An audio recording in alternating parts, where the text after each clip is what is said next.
before I entered high school, before I was a freshman. It was 2016, and so I just seen the Olympics, and I saw fencing there, and I was in love with this one fencer, Ittihad Muhammad, and she actually lives in New Jersey, or she's from New Jersey rather, a town really close by. And so I was like, that's so cool, like why don't we have a fencing team? And so I came to the high school like in search of a fencing team because I wanted to do it, and she was, you know, a total badass, and I wanted to be her. And so yeah, I looked for a fencing team and I don't find one. I pretty much went to the athletic director, found his like office in this huge school of mine as a freshman, and you know, I started emailing him, and I met with him a couple of times, and you know, he was skeptical at first. So what I did to prove him kind of wrong was get a petition of over 500 signatures on, you know, a petition sheet of students who were like, yeah, I think this would be a good program for the high school. I got teacher support, and then, you know, I took this to the athletic director, and he's like, okay, maybe this has some merit.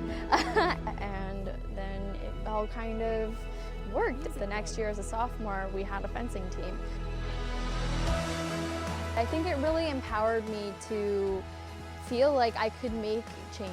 A lot of the things I got started later on in high school also started with the relationships I was able to establish my freshman year. So I had meetings with supervisors and the vice principal, the actual principal, you know, kind of everywhere, got myself familiarized, but that way I was able to set this foundation for how do I make change in my school, and then that really empowered me to be like, okay, this is possible. I can do this on a larger scale. So my sophomore year actually, I got to go to the United Nations as a delegate from Girl Scouts actually, to the Commission on the Status of Women, which is a 2-week kind of conference at the United Nations in New York City.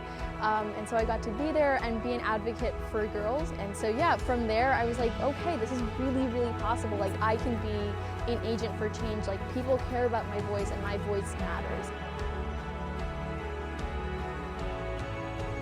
Hi Iftihaj, thank you so much for being here today. So I'm Riya Goel. I'm a newly appointed teen advisor, and congratulations. Yeah, thank you. Yeah. I actually also fence. I started the co-ed fencing team at my school, and